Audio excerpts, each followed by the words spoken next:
Our fifth contestant, Mariana Pascal, local English or standard English? Local English or standard English? Mariana Pascal.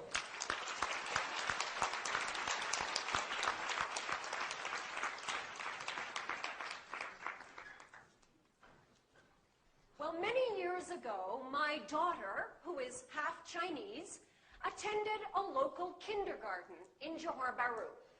And I remember one day I went to pick her up, and she came running up to me, and she said, "Mommy, what's this?" I said, "I don't know, ask your teacher." She turned and she said, "Teacher, this what, ah?" I said, "What did you say?" She said, "Oh, Mommy, that's Malaysian English." My fellow Toastmasters, we hear a lot these days about local varieties of English. Should we embrace them as a part of the culture? Or should we eliminate them and replace them with standard English? What do you think? Embrace or replace? Yes, I love the local English here. It is the most colorful English in the world.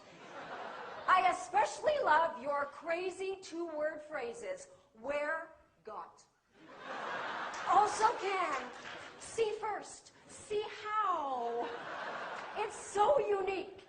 And frankly speaking, I do not think that it is possible to eliminate local English because linguistic habits are very difficult to break. Am I right? Yes.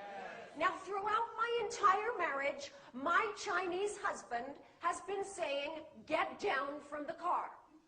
And I've been saying, "Honey, we're not on the car, so we can't get down. We're in the car, we get out."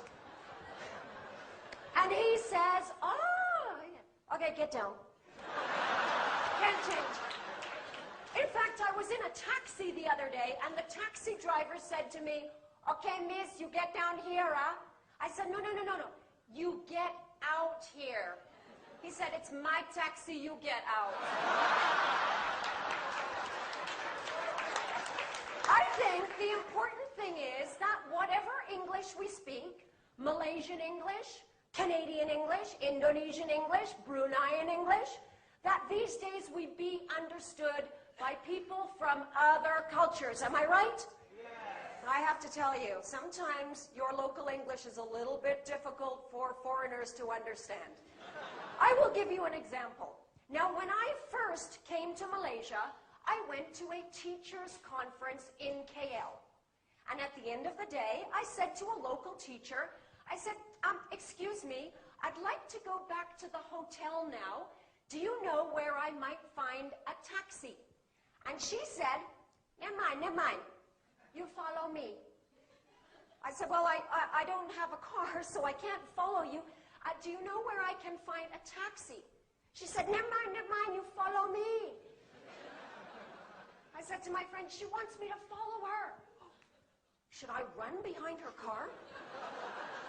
You see, it would have been helpful if she had used a more standard phrase like, "I'll give you a ride." I'll give you another example of how local English can be very difficult for foreigners. Now, my British friend Jolene came to Malaysia to work in a restaurant. And on her very first day, the manager asked her to make fruit juice. So he gave her some fruit, and he gave her a blender. And he said, "You put in fruit after you switch on."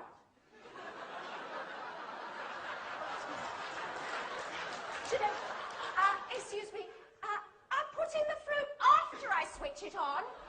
He said, "You put in fruit after you switch on." So she switched it on, put in the fruit. What happened? All the fruit came out. He said, I told you, you put in fruit after you switch on. See, she had heard this, right? It would have been a little clearer if he had said, "Put in the fruit. After that, you switch it on." You see, sometimes one single word can change the whole meaning, right? I remember when my husband and I were first falling in love. I remember this one evening that was so romantic. Now, my husband's English was not very good at that time. And this was the night he was going to propose. We were dancing. It was so romantic. We just looked at each other, and he said in the most gentle voice,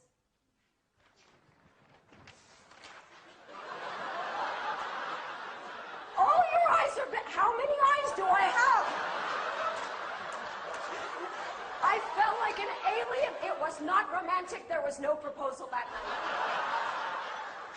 Now, sometimes one single letter can change the entire meaning of what you're trying to say, right? My 17-year-old student, Chai Shen, had just come back from England, and she said to me, "Teacher, in England, many people very stupid."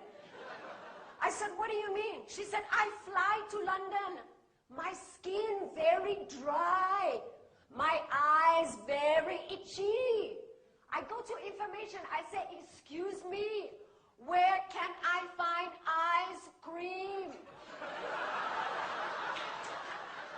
He sent me to McDonald's. Very stupid."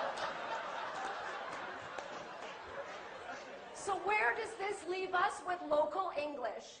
Well, this is what I say. Yes, we need standard English because we must be able to communicate with people from other cultures.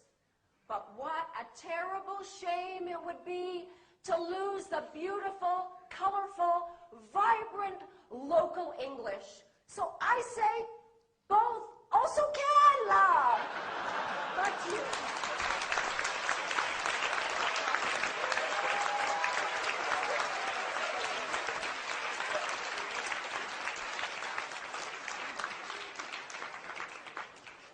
Please observe 1 minute.